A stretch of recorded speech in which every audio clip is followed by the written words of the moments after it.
হাসরের ময়দানে আল্লাহর আদালতে যদি আমাকে প্রশ্ন করা হয়, ও আলী বিন মুআফফাক, তোমার প্রতিবেশী এত কষ্ট পেয়েছে, এত কষ্টের মধ্যে দিন কাটিয়েছে, কি করেছো, কি অবদান রেখেছো, কি সাহায্য করেছো, আমি কি জবাব দেব? আলী বিন মুআফফাক আর চিন্তা করেন নাই, 300 দিরহামগুলা সবগুলা ওই অসহায় প্রতিবেশীকে দান করে দিলেন। তিনি বাড়ি থেকে অন্য জায়গায় চলে গেলেন। যতদিন পর্যন্ত হজের সময় গিয়েছে ততদিন পরে আবার ঘরে আসলেন। ঘরে আসার পরে হাজী সাহেবরা যখন সিরিয়ার জমিনে কাফেলাগুলা যখন মক্কা থেকে এখানে হাজির হচ্ছে, একজন আসছে আলী বিন মুআফফাকের সাথে সাক্ষাৎ করছে। ওগো আলী বিন মুআফফাক, আপনার সাথে তো জমজম কূপের পাশে আমার সাক্ষাৎ হয়েছে। আরেকজন এসে বলে, ও আলী বিন মুআফফাক, আপনার সাথে আমার দেখা হয়েছে উহুদের ময়দানে। আরেকজন বলে, আপনার সাথে আমার দেখা হয়েছে বদরের ময়দানে। আরেকজন বলে, গাড়ে হেরার মধ্যে ওঠার সময় দেখা হয়েছে। এইভাবে বলতে বলতে আরেকজন হাজী সাহেব বলে, ও আলী বিন মুআফফাক, দুইজন একসাথে মদিনাওয়ালা রাসূলের জিয়ারত করছি। এই থলেটা তো আপনি আমাকে রাখতে দিয়েছিলেন, এটা নিয়ে যান নাই কেন? আপনার আমানতগুলো দেওয়ার জন্য চলে এসেছি। জুড়ে বলে।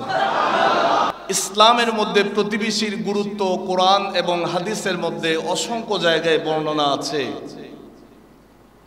প্রতিবেশী কেমন হতে পারে, আমরা প্রতিবেশীকে বেশি হিসাবে চিনব কিভাবে?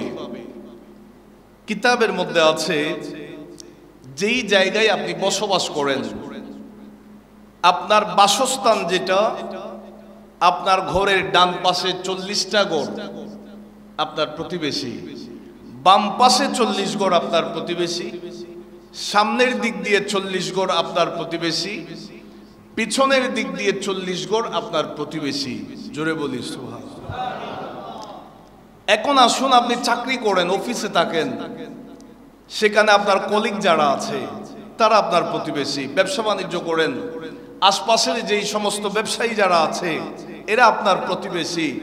আপনি দুপুরবেলা খেলার মাঠে যান, সেখানেও আপনার অনেক বন্ধু বান্ধব আছে। ইসলাম বলছে তারাও আপনার প্রতিবেশী। যাদের সাথে আপনি উঠা বসা করেন, চলাফেরা করেন, এরা সব আপনার প্রতিবেশী। এদের সাথে সুন্দর আচরণ করা, এটা কোরআনুল কারীমের নির্দেশনা। জোরে বলি সুবহানাল্লাহ। এখন আসুন, প্রতিবেশী কয় প্রকারের? কিতাবে আছে প্রতিবেশীর প্রকার হচ্ছে 3টা।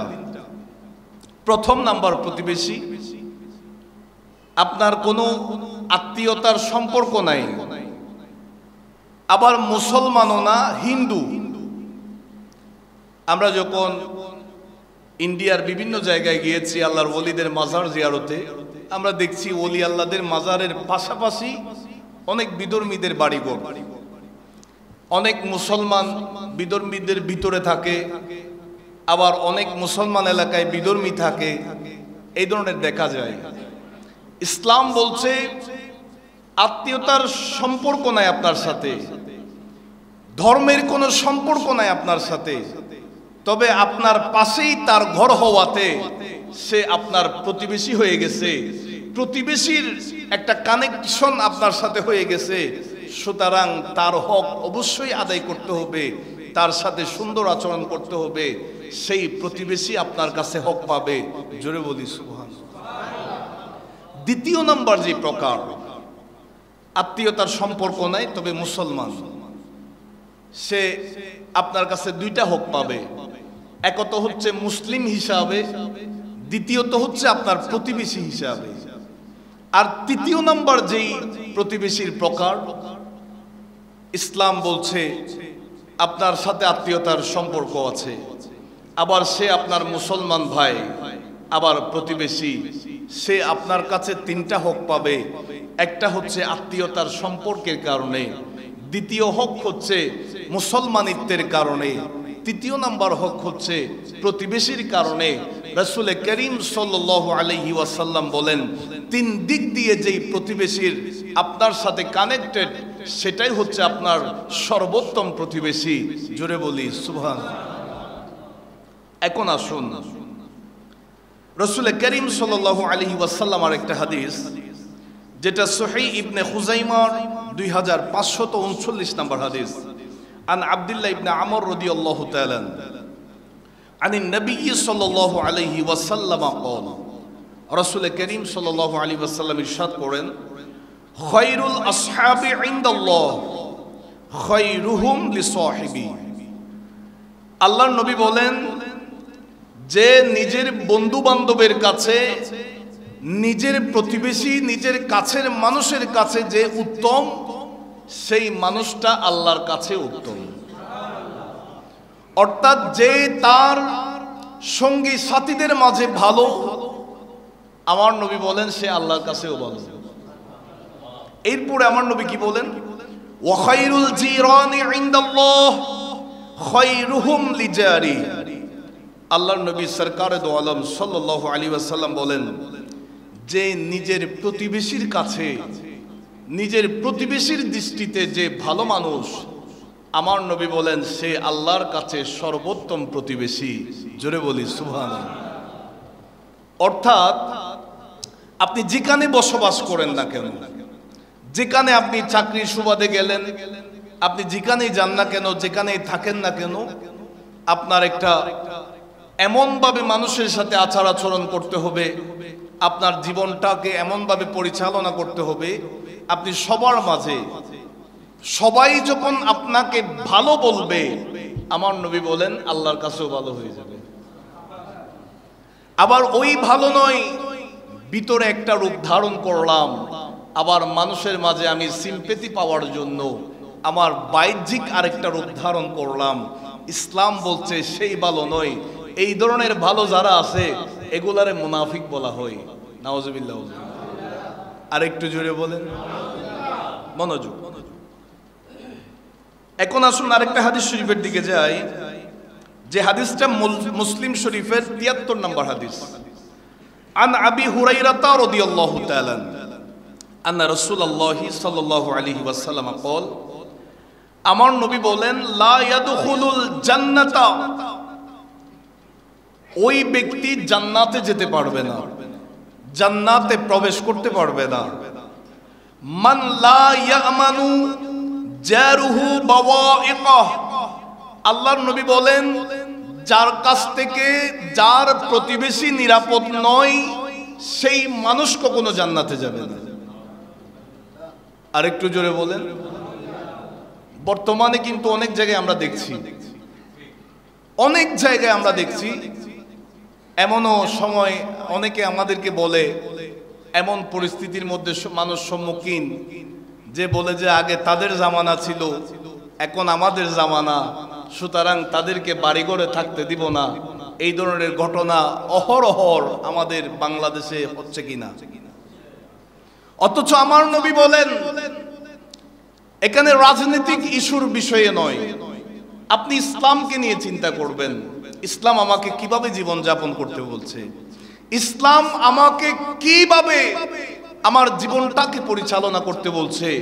আমার নবী বলেন, তোমার প্রতিবেশী, যেখানে বিধর্মীদের হকের কথা বলছে ইসলাম, যেখানে বলছে হোক সে হিন্দু, হোক সে খ্রিস্টান, যেই ধর্মের হোক না কেন, তোমার পাশাপাশি থাকার কারণে সে তোমার প্রতিবেশী হয়ে গেছে, সে যদি তোমার কাছ থেকে নিরাপদ থাকতে না পারে, আমার নবী বলেন সেই মানুষের ঈমান থাকবে না।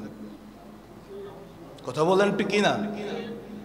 এই হাদিস দ্বারা অনেকের মাইন্ডে একটা প্রশ্ন আসতে পারে, হুজুর, আর সম্প্রীতি ঘটে যাওয়া আমাদের দেশে অনেক ঘটনা আমরা চোখে দেখছি, ইনশাআল্লাহ সেই বিষয়েও আমাদের কথা হবে। তবে এই মুহূর্তে আমাদের করণীয়টা কি? আমাকে আমার এক ভাই আঘাত করেছে, তাই বলে আমি পাল্টা আঘাত করব, এটার নাম ইসলাম নয়। ইসলাম হলে আপনি চিন্তা করতে হবে, গবেষণা করতে হবে, বুঝতে হবে, এই তুমি বিধর্মী, আমার এখন ক্ষমতা আছে, তোমার কপালে আমি বন্দুক ধারণ করলাম, তুমি কলমা পড়ে মুসলমান হয়ে যাও, এটার নাম ইসলাম নয়। আমার নবী আমাদেরকে শিক্ষা দিয়েছেন, রাসূলুল্লাহ ১৫০০ বছর আগে করে গিয়েছেন, সেখান থেকে আমাদেরকে শিক্ষা নিতে বলেছেন।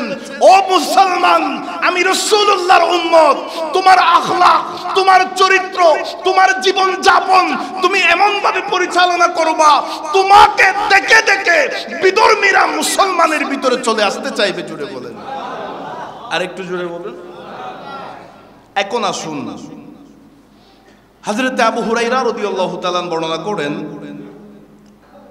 রাসূল করিম সাল্লাল্লাহু আলাইহি ওয়াসাল্লামের কাছে একজন সাহাবী বলছেন, ইয়া রাসূলুল্লাহ, আমাদের এলাকায় দুইটা মহিলা আছে। পয়েন্টটা খেয়াল করবেন, মা বোনরাও, শিক্ষণীয় বিষয়। আমাদের এলাকায় দুইজন মহিলা আছে। একজন মহিলা বেশা বেশি ইবাদত করে, সে প্রতিদিন নফল রোজা রাখে, সারাদিন নামাজ পড়ে, রাতের বেলাও নফল তাহাজ্জুদ পড়ে, সব সময় ইবাদতের ভিতরে ডুবে থাকে। তবে তার কথাবার্তা সুন্দর না, মানুষের সাথে ভালো আচরণ করে না, সব সময় মানুষের সাথে দুর্ব্যবহার করে, প্রতিবেশীর সাথে সদাচরণ করে না। আল্লাহর নবী নূরানী জবানে বলে দিয়েছেন, হিয়া ফিন্নার, সেই মহিলার ঠিকানা হচ্ছে জাহান্নাম। চিৎকার দিয়ে বলি নাউজুবিল্লাহ। চিন্তা করে দেখেন, মহিলা সারাটা দিন ইবাদতে থাকে, কিন্তু তার কথা সুন্দর না, মানুষের সাথে দুর্ব্যবহার করে, তার প্রতিবেশী তার কাছ থেকে নিরাপদ না। আমার নবী বলেন তার ঠিকানা হচ্ছে জাহান্নাম। তবে আরেকটা মহিলা আছে, যেই কিনা ফরজ ইবাদত ছাড়া অতিরিক্ত নফল ইবাদত করে না, সব সময় নফল রোজাও রাখে না, ইবাদতের ক্ষেত্রে কোনো মতে ফরজটা আদায় করে, এত বেশি স্ট্রং না, স্পিড না। সেই মহিলা কিন্তু তার প্রতিবেশীর সাথে সুন্দর ব্যবহার করে, মানুষ তার কথাবার্তায় কষ্ট পায় না, মানুষ তার কথার আঘাত থেকে নিরাপদ থাকে। নবীজি নূরানী জবানে বলেছেন, হিয়া ফিল জান্নাহ, সেই মহিলার ঠিকানা জান্নাতে। আর একটু জোরে বলেন, আল্লাহ আমাদেরকে আমলগুলা করার তৌফিক দান করুন। আর একটু জোরে বলুন আমিন। আল্লাহর নবীর একটা হাদিস শরীফ থেকে আমাদের অত্যন্ত খুব ইম্পর্টেন্ট কিছু শিক্ষা আছে। রাসূল করিম সাল্লাল্লাহু আলাইহি ওয়াসাল্লাম বলেন, সিল, তুমি তার সাথে সম্পর্ক করো, মান কাতাআকা, যে তোমার সাথে সম্পর্ক ছিন্ন করেছে। সুবহানাল্লাহ বলেন। পয়েন্টটা খেয়াল করেন, নবীজি বলেছেন, আমরা তো আত্মীয়তার সম্পর্ক ছিন্ন করে ফেলি, আমরা দাওয়াত দিছি, সে আসে নাই, সুতরাং তাদের দাওয়াতে আমিও যাব না, এই ধরনের মাইন্ডসেট আমরা আমাদের ভিতরে তৈরি করে ফেলি। আর আমার নবী বলেন, তোমার সাথে সে সম্পর্ক ছিন্ন করেছে, সম্পর্ক রাখে নাই, নবী বলেন তুমি তার সাথে সম্পর্ক রাখো। এরপরে বলেন, ওয়াফু, তাকে ক্ষমা করে দাও, মাফ করে দাও, আম্মান যালামাকা, যে তোমার উপর জুলুম করেছে। সুবহানাল্লাহ বলেন। যে তোমার সাথে জুলুম করেছে, অত্যাচার নিপীড়নে তোমাকে ভাসিয়েছে, আমার নবী বলেন তোমার উপর জুলুম করলেও তুমি তাকে আল্লাহর ওয়াস্তে মাফ করে দাও। এটার নাম ইসলাম। এরপর আমার নবী বলেন, ও আহসিন, তুমি তার সাথে সুন্দর আচরণ করো, ভালো ব্যবহার করো, সদাচরণ করো, ইলা মান আসা ইলাইকা, যে তোমার প্রতি খারাপ আচরণ করেছে, তোমার সাথে দুর্ব্যবহার করেছে, তার পাওয়ার থাকা সময় তোমার সাথে ভালো আচরণ করে নাই, কষ্ট দিয়েছে, আমার নবী বলেন তুমি তার সাথে কষ্ট দিও না, থাকে তার সাথে খারাপ আচরণ করো না। এটার নাম হচ্ছে ইসলাম। আল্লাহ আমাদেরকে বোঝার তৌফিক দান করুন। আরেকটু জোরে বলেন। যারা মক্কা শরীফে গিয়েছেন অনেকেই দেখেছেন, রাসূল করিম সাল্লাল্লাহু আলাইহি ওয়াসাল্লাম যখন ইবাদতের জন্য খানায়ে কাবাতে যেতেন, আমার নবী যাওয়ার পথে একজন দুষ্ট বুড়ি, এগুলা শিক্ষা প্রতিষ্ঠানের বইয়ের মধ্যে গল্প আকারে দিয়েছে, এখন আছে কিনা জানি না, কারণ আমাদের দেশের শিক্ষাঙ্গনের যে পরিস্থিতি, ওই দুষ্ট বুড়ি প্রত্যেকদিন রাতের বেলা কাঠা বিছিয়ে দিত রাস্তায়। রাসূল করিম সাল্লাল্লাহু আলাইহি ওয়াসাল্লাম ফজরের নামাজ আদায় করতে যখন যেতেন, যাওয়ার পথে যেন কাঠায় আঘাত পড়ে আমার নবী যেন কষ্ট পায়, সেই দুষ্ট বুড়ি এটা খুশি হতো, দূর থেকে দেখে দেখে হাসতো। আমার নবী প্রতিদিন কাঠা সরিয়ে মসজিদে যেতেন নামাজ পড়ার জন্য। হঠাৎ করে একদিন রাস্তায় কোনো কাটা নাই, রাসূল করিম সাল্লাল্লাহু আলাইহি ওয়াসাল্লাম চলে গেলেন, নামাজ আদায় করলেন। দ্বিতীয় দিন দেখা যায় রাস্তায় কোনো কাটা নাই। এইভাবে যখন 2-3 দিন 4-5 দিন হয়ে গেল, রাসূল করিম সাল্লাল্লাহু আলাইহি ওয়াসাল্লাম চিন্তা করলেন, যেই বুড়ি মহিলা আমার হাঁটার পথে যে কাঠা ফুতে রাখতো, সেই মহিলা দেখছি 2-3 দিন ধরে কোনো খবর নাই, রাস্তায় কাঠা নাই। নবীজি সাহাবীদেরকে বলেন, একটু খবর নিয়ে দেখো এই বুড়ি মহিলার কি অবস্থা, বাড়ি কোথায়। রাসূল করিম সাল্লাল্লাহু আলাইহি ওয়াসাল্লামকে সেই ঘরটা দেখিয়ে দিয়েছেন। আমার নবী কামলিওয়ালা নবী সেই বুড়ির ঘরের মধ্যে ঢুকেছেন, দেখলেন সেই বিধর্মী বুড়ি মহিলা বিছানার মধ্যে পড়ে আছে, তার দেখাশোনা করার মতো, সেবা যত্ন করার মতো কেউ নাই। রাসূল আরবি সাল্লাল্লাহু আলাইহি ওয়াসাল্লাম নিজেই ওই বুড়ি মহিলার খেদমতে নিয়োজিত ছিলেন। 1 দিন 2 দিন 3 দিন এইভাবে লাগাতার 4-5 দিন খেদমত করতে করতে সেই জ্বরাক্রান্ত মহিলাটা সুস্থ হয়ে গেছে। আমার নবীকে জিজ্ঞাসা করলেন, ও মক্কার যুবক, আপনার মতো ভালো মানুষ তো আমি দেখছি না, আপনার মতো আপন আমার তো আর কেউ নাই। আপনি আমার সেই কঠিন সময়ে যেই খেদমত করেছেন, আজকে আমি মৃত অবস্থা থেকে বেঁচে ফিরলাম। তবে আপনাকে একটা পরামর্শ দিচ্ছি, এই মক্কা শরীফের মধ্যে মুহাম্মদ সাল্লাল্লাহু আলাইহি ওয়াসাল্লাম নামে এক যুবক, যেই কিনা নতুন ধর্ম ইসলামের প্রচার প্রসার করছে, আপনি তার থেকে একটু বাঁচি থাকবেন, কারণ বাপদাদার ধর্ম না ছেড়ে তার ধর্মে আবার ঝুঁকে যাবেন। আমি আপনাকে একটু সতর্ক করে দিচ্ছি। জোরে বলি সুবহানাল্লাহ, আরো জোরে বলেন। আল্লাহর নবী নূরানি জবানে বলছেন, ও মা, আপনি যেই মুহাম্মাদের কথা বলছেন, যেই যুবকের হুঁশিয়ারি আমাকে সতর্ক করছেন, ও মা, আমি তো সেই মুহাম্মদ সাল্লাল্লাহু আলাইহি ওয়াসাল্লাম, আল্লাহর সত্য ধর্ম নিয়ে আমি এই দুনিয়ার জমিনে একজন নবী হয়ে প্রেরিত হয়েছি। এই বুড়ি মহিলা তো আশ্চর্য হয়ে গেছে, অবাক হয়ে গেল, হায় হায়, আমি মানুষের কথা কি শুনলাম, আমি তো ভুল শুনেছি। আমি সেই মুহাম্মদ সাল্লাল্লাহু আলাইহি ওয়াসাল্লামকে দিনের পর দিন তার পথে কাঠা বিছিয়ে কষ্ট দিয়েছি। ও আল্লাহর নবী আর রাসূলুল্লাহ, আপনি আমাকে ক্ষমা করে দিবেন, আমি আর দেরি করতে চাই না, আপনার নূরানি জবানে কলমা পড়ে মুসলমান হয়ে যাব। জুড়ে বলুন। তৎক্ষণাৎ ইসলাম কবুল করেছেন। সেই বুড়ি মহিলা এখনো সেই নিদর্শন আছে, সেই বুড়ি মহিলার ঘর দেখা যায়। একটু চিন্তা করেন, আমাদের নবী আমাদেরকে কি শিক্ষা দিয়েছেন, ইসলাম আমাদেরকে কি শিক্ষা দিয়েছেন। হ্যাঁ, বিধর্মীরা আমাদের মসজিদে আঘাত করেছে, তাই বলে আমরা বিধর্মীদের উপাসনালয় জ্বালায় দিব, এটার নাম ইসলাম নয়। বিধর্মীরা আমাদেরকে আঘাত করেছে, তাই বলে আমার পাশের ঘরের যেই বিধর্মী, আমার পার্শ্ববর্তী যেই প্রতিবেশী, তার ঘর বাড়ি আমি জ্বালাই পোড়াই দিব, এটার নাম ইসলাম নয়, এটার নাম জিহাদ নয়। মুসলমান, একটু ঠান্ডা মাথায় চিন্তা করবেন। আপনাকে বুঝতে হবে, আমার নবী আমাকে শিক্ষা দিয়েছেন, হাজারো আঘাত তোমার উপর আসবে, তোমাকে সবর করতে হবে, ধৈর্য ধরতে হবে, প্রয়োজন যখনই হবে তখনই নামবা। তাই বলে এই নয় যে কোন জায়গায় আঘাত করেছে, বাংলাদেশে যত বিধর্মীদের যত কিছু আছে সবগুলা জ্বালাই পোড়াই ছারকার করে দিব, এর নাম ইসলাম নয়। নবী বলছেন, তোমার চলার পথে, তোমার কথাবার্তার সময়ে, তোমার জীবন যাপনের ক্ষেত্রে, বিধর্মীদের সাথে উঠা বসার ক্ষেত্রে, তোমার আচরণে, তোমার আদর্শে ইসলামকে যখন তুমি ফুটাই তুলবা, অটোমেটিক্যালি সেই বিধর্মী ঈমান গ্রহণ করতে দেরি করবে না। জোরে বলুন, আরেকটু জোরে বলেন। আল্লাহ আমাদেরকে বোঝার তৌফিক দান করুন। আরেকটু জোরে বলেন আমিন।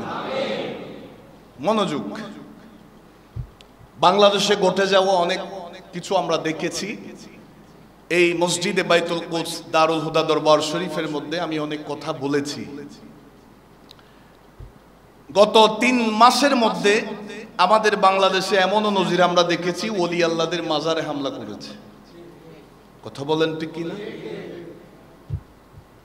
আপনারাই বলবেন।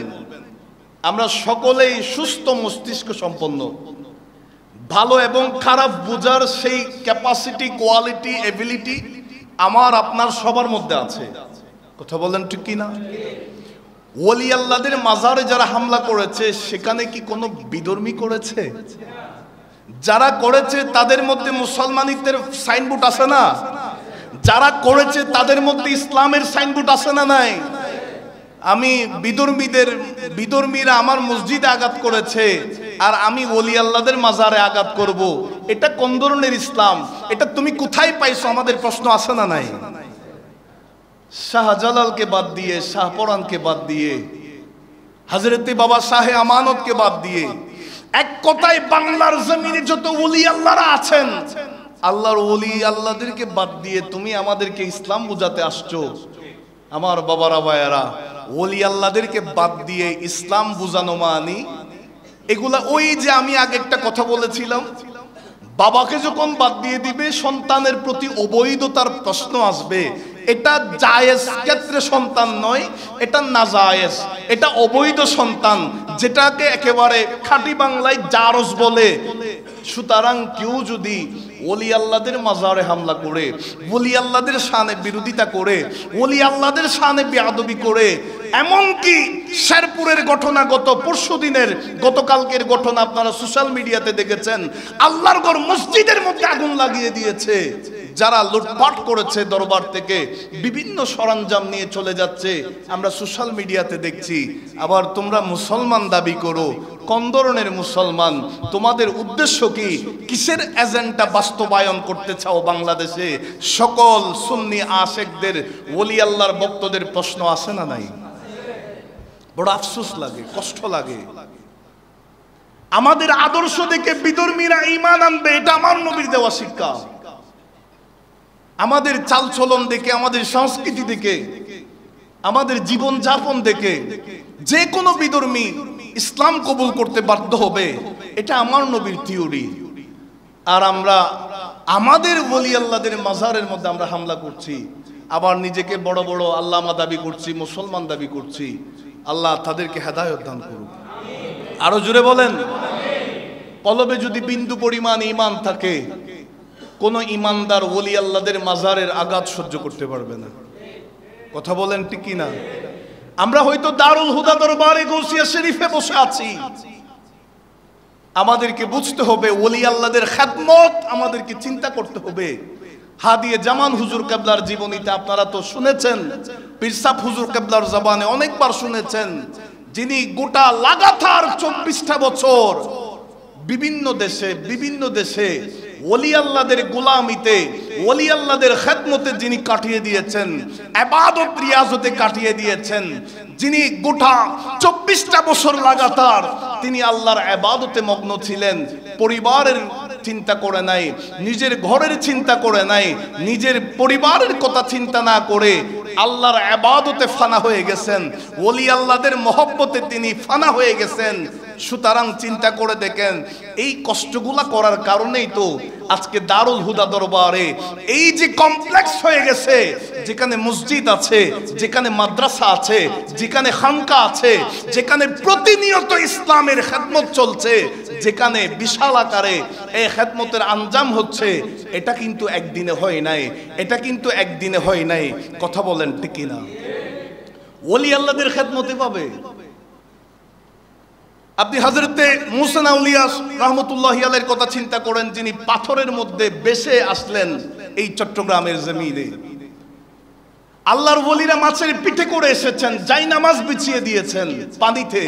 একটু চিন্তা করেন, হযরতে বাবা শাহে মুসা আউলিয়া যে পাথরে এসেছেন সেই পাথর এখনো আছে। হযরতে শাহ বদর আউলিয়া শাহ রাহমাতুল্লাহি আলাইহি, যিনি এই চট্টগ্রামের জমিনে বাংলাদেশে সর্বপ্রথম যারা ইসলাম এনেছেন, তিনাদের মধ্যে একজন হযরতে বাবা শাহ বদর আউলিয়া রহমতুল্লাহি আলাইহি যেই পাথরে এসেছেন সেই পাথর এখনো আছে।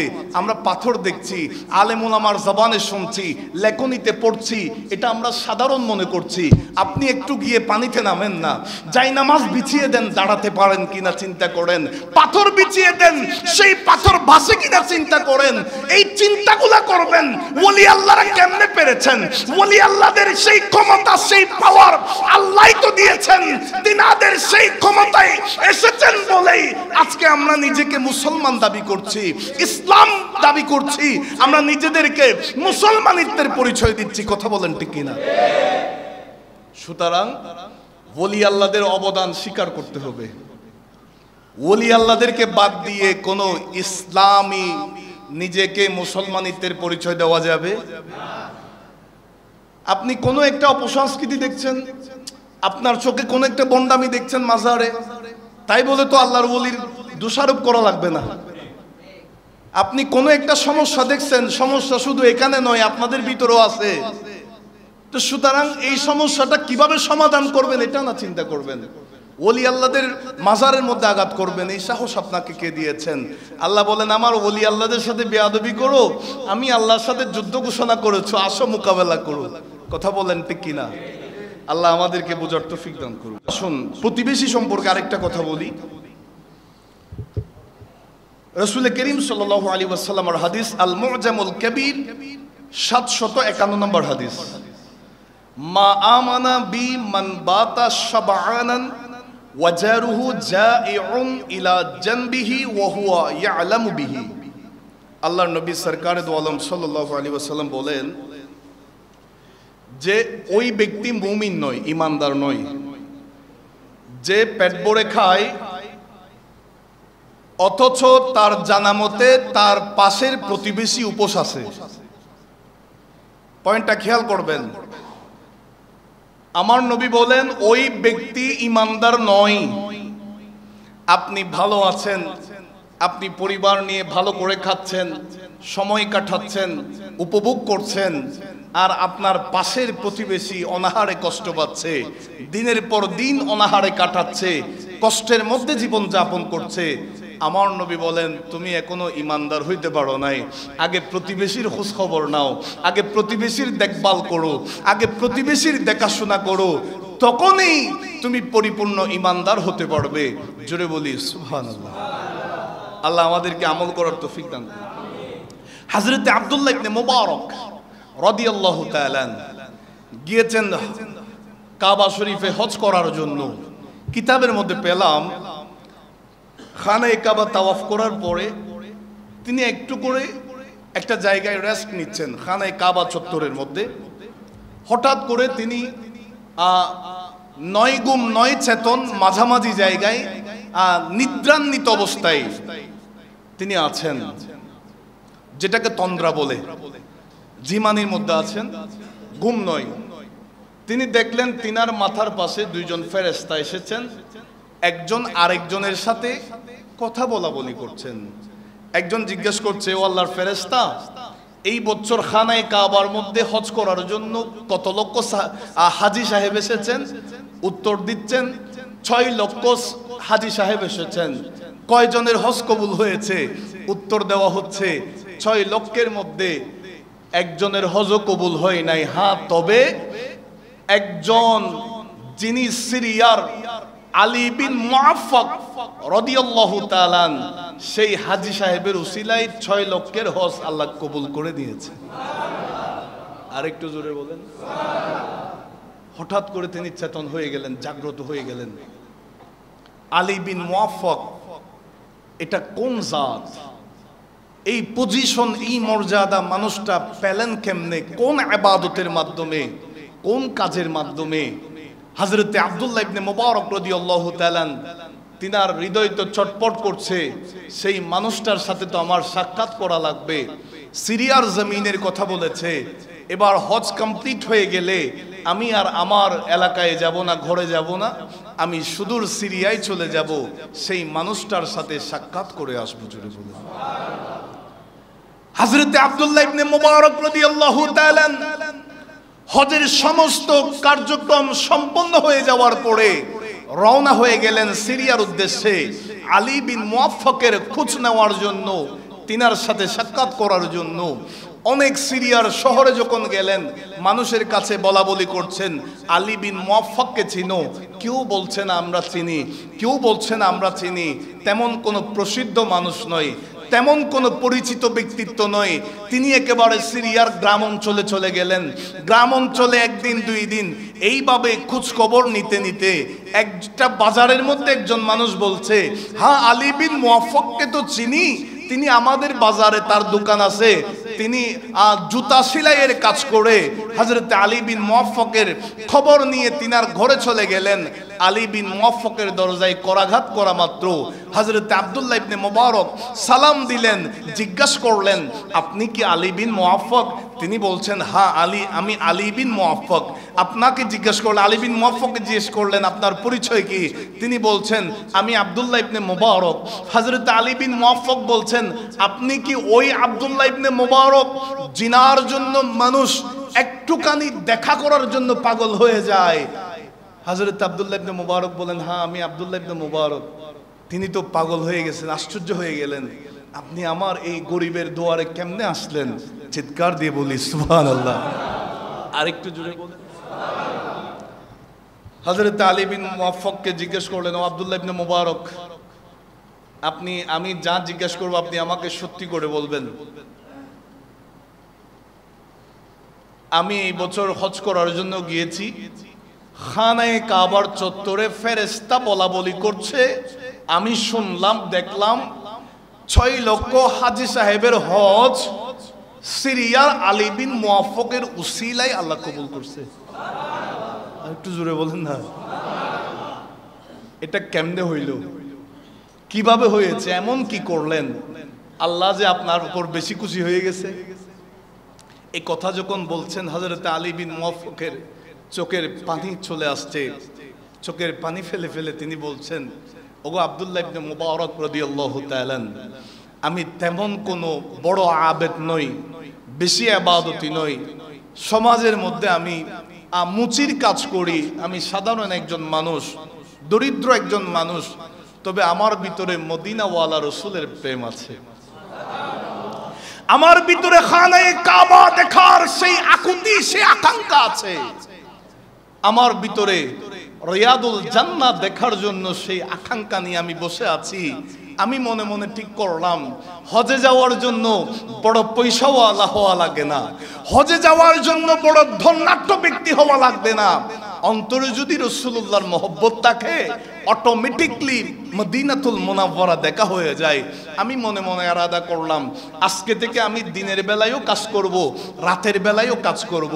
দিনের বেলা যা ইনকাম করব এগুলা দিয়ে সংসার চালাবো, আর রাতের বেলা যেগুলো আমি ইনকাম করব সেগুলা আল্লাহ রাসূলের রওজা দেখার জন্য আমি একটা জায়গায় সঞ্চয় করব, জমা করব। এইভাবে করতে করতে করতে করতে বছরের পর বছর যেতে যেতে যেতে আমার 300 দিরহাম জমা হয়ে গেছে। আমি মনে একটা খুশি হয়ে গেলাম, সাহস করলাম এই বছর আমি হজে যাব। সব কিছু কমপ্লিট হয়ে গেছে, কাফেলার সাথে আমার সব কিছু কথাবার্তা হয়ে গেছে।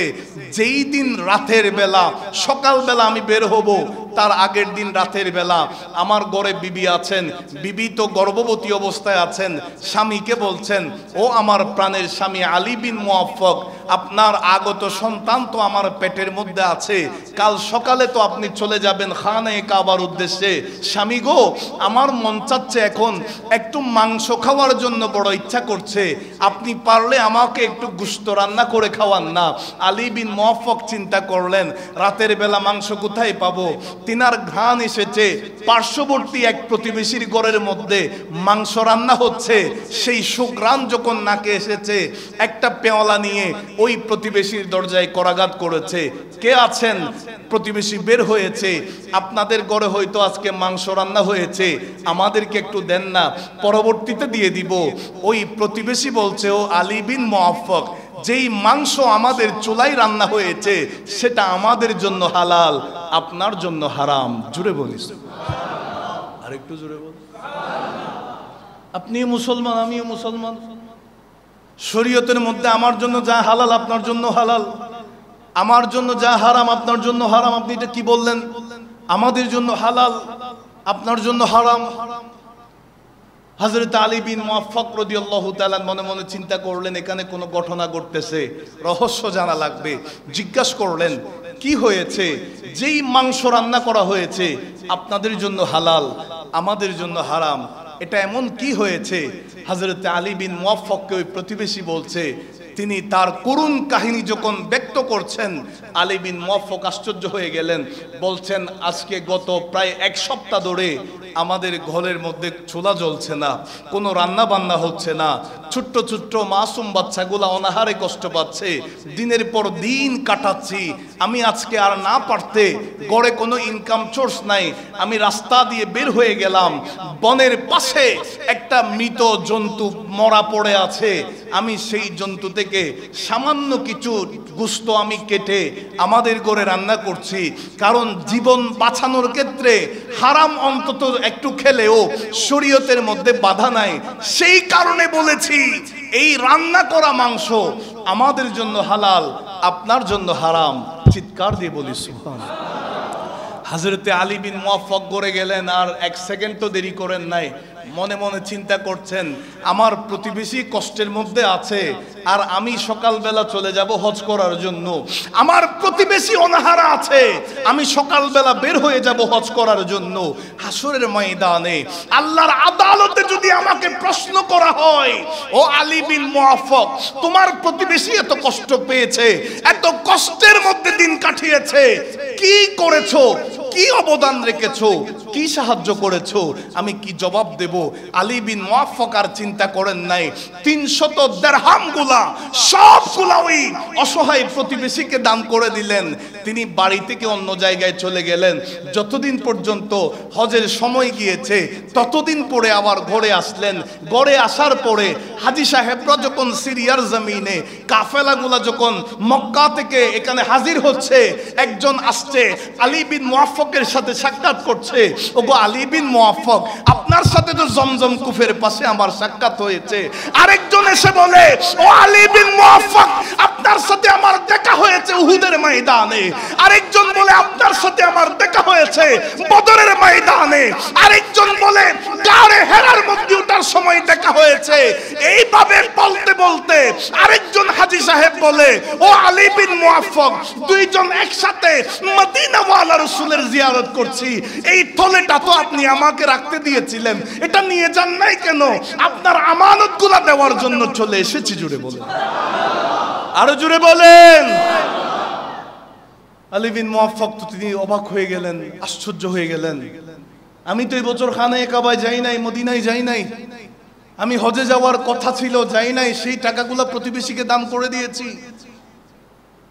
সেই রাতের বেলা আমার নবী, কামলিওয়ালা নবী, সেই জুতা সেলাই করা সেই মুছি সেই দরিদ্র ব্যক্তির ঘরের মধ্যে কামলিওয়ালা নবী হাজির হয়ে গেলেন। আরেকটু জুড়ে বলেন। এখান থেকে আমাদের শিক্ষা, কে বড় পয়সাওয়ালা সেটা দেখার বিষয় নয়, কে বড় ধর্নাঢ্য ব্যক্তি সেটা দেখার বিষয় নয়, কে বড় পাওয়ারফুল সেটা দেখার বিষয় নয়, কার কি আছে, কে বড় ইবাদতি, কে বেশি নামাজি সেটা বিষয় নয়, কার অন্তরে রাসূলুল্লাহর মহব্বত আছে। আমার নবী বলেন, সে হোক জুতা সেলাই করা মুচি ব্যক্তি, সে হোক রিকশাওয়ালা, সেই হোক ঠেলাগাড়িওয়ালা, সেই হোক দিনমজুর, আমি রাসূলুল্লাহর প্রেম থাকলে আমি রাসূল তাকে সাক্ষাৎ দিব, দিদার দিব। জুড়ে বলেন, আরেকটু জুড়ে বলেন। আলী বিন মুআফফাক রাদিয়াল্লাহু তাআলা আমার নবী বলেন, ও আলী বিন মুআফফাক, আমি রাসূলুল্লাহর প্রেম তোমার অন্তরে আছে, তুমি হজে যাওয়ার নিয়ত করেছো, যেতে পারো নাই, সেই দিরহামগুলা তুমি দান করে দিয়েছো, আর আমি রাসূলুল্লাহ হাদিয়া হিসাবে ওই মানুষটার মাধ্যমে তোমাকে 1000 দিনার আমি উপহার দিয়েছি। শুধু তা নয়, আল্লাহ তো তোমার হজ কবুল করেছে, তোমার উসিলায় 6 লক্ষ হাজী সাহেবের হজ আল্লাহ কবুল করে নিয়েছে। সুতরাং এখান থেকে আমাদের বুঝতে হবে, পয়েন্টটা আমাদের শিক্ষাটা গ্রহণ করতে হবে, প্রতিবেশীকে ইম্পর্টেন্স মনে করার দরকার আছে না নাই? হক সে বিধর্মী, মুসলমান না হোক কোনো অসুবিধা নাই, আমার প্রতিবেশী ইসলাম আমাকে শিক্ষা দিচ্ছে প্রতিবেশীর হক অবশ্যই আদায় করতে হবে। কথা বলেন ঠিক কিনা? লাস্ট আমি রাসূলুল্লাহর হাদিস থেকে 10টা হক সম্পর্কে বলছি, একেবারে মনোযোগ, কয়েক মিনিটের মধ্যে। আমার নবী বলেন, আপনার প্রতিবেশী অভাবের মধ্যে পড়েছে, কোনো সময় সমস্যায় পড়েছে, আপনি তাকে কর্জ দিবেন। কর্জ চাইলে কর্জ দেওয়াটা, আপনার সামর্থ্য অনুযায়ী কর্জ দেওয়াটা প্রতিবেশীর হক। দ্বিতীয় নাম্বার, দাওয়াত দিলে দাওয়াতে যেতে হবে, সে গরিব হোক সে পয়সাওয়ালা হোক, দাওয়াত দিলে দাওয়াতে যেতে হবে, এটা প্রতিবেশীর হক। তৃতীয় নাম্বার, অসুস্থ হলে সেবা করতে হবে, হোক সে বিধর্মী হোক আপনার ধর্মের, সে যদি অসুস্থ অবস্থায় যায় তার দেখাশোনা করতে হবে, সেটা তার হক। এরপরে 4 নম্বরে, যদি মুসিবতে পড়ে সাহায্য করা লাগবে। 5 নম্বরে, বিপদে যখন পড়বে তার বিপদ দেখে হাসাহাসি নয়, তাকে সান্ত্বনা দেওয়া লাগবে, এটা তার হক। 6 নম্বরে, যদি সে ভালো কাজ করে সেই প্রতিবেশীর আপনি প্রশংসা করবেন, হিংসা নয়, নিন্দা নয়, সমালোচনা নয়, ভালো কাজের প্রশংসা করা, এটা প্রতিবেশীর হক। এরপরে আমার নবী বলেন 7 নম্বরে, প্রতিবেশী মারা গেলে তার জানাজায় উপস্থিত হওয়া, শরীক হওয়া, এটা প্রতিবেশীর হক। 8 নম্বরে, সে যদি কোথাও যায় অথবা বিদেশ সফরে যায়, আপনাকে বলে যায়, তার ঘরবাড়ি পরিবার পরিজনের দেখভাল করা, তাদের খোঁজ খবর নেওয়া, তাদের খবরাখবর রাখা, এটা প্রতিবেশীর হক। আমার নবী বলেন 9 নম্বরে, যদি ঘরের মধ্যে ভালো কোনো রান্না হয়, সেই রান্নার খুশবু যেন কোনো অভাবী প্রতিবেশীর নাকে গিয়ে গ্রানটা পেয়ে যেন কষ্ট না পায়। যদি পারেন, ভালো রান্না করেছেন, প্রতিবেশীকে কিছুটা খাওয়ানোর চেষ্টা করবেন, এটা প্রতিবেশীর হক। 10 নম্বরে নবীজি বলেন, যদি আপনার জায়গাও আপনি বিশাল দালান করতে চাচ্ছেন, পাশে প্রতিবেশীর ঘর আছে, একেবারে নিচু ঘর, বেড়ার ঘর, আপনি বিল্ডিং বানাতে চাচ্ছেন, নবী বলেন উঁচু দালান করতে চাইলেও প্রতিবেশীকে খুশি রেখে করো। জোরে বলি সুবহানাল্লাহ। আল্লাহ আমাদেরকে বুঝার তৌফিক দান। আর একটু জোরে বলেন। এই প্রতিবেশী সম্পর্কে যে আলোচনা হয়েছে কোরআন ও সুন্নাহর আলোকে, আল্লাহ আমাদেরকে এগুলা বুঝার তৌফিক দান করুন। আর একটু জোরে বলেন। বিশেষত লাস্ট আমার যে মেসেজ, আল্লাহর কাছে দোয়া করা ছাড়া আমাদের আর কোনো উপায় নাই। আল্লাহর কাছে আজকে জুমার নামাজ থেকে আমরা দোয়া করব, পীর সাহেব হুজুর কেবলাও দোয়া করবেন, আল্লাহ এই বাংলাদেশকে শান্তিতে পরিণত করুক, বাংলাদেশের উপর রহমত দান করুক, সাম্প্রদায়িক সম্প্রীতি বজায় রাখার আল্লাহ আমাদের সবাইকে তৌফিক দান করুক। কারণ ইসলাম উগ্রতার ধর্ম নয়, মনে রাখবেন। ইসলাম উগ্রতাকে পছন্দ করে না, সাপোর্ট করে না। ইসলাম কখনো উগ্রতাকে প্রশ্রয় দেয় না, আশ্রয় দেয় না। সুতরাং আল্লাহর কাছে আমরা দোয়া করব, আল্লাহ আমাদের দেশকে শান্তি করুন। ওয়া আখিরু দাওয়ানা আলহামদুলিল্লাহি রাব্বিল আলামিন। ওয়াসসালামু আলাইকুম।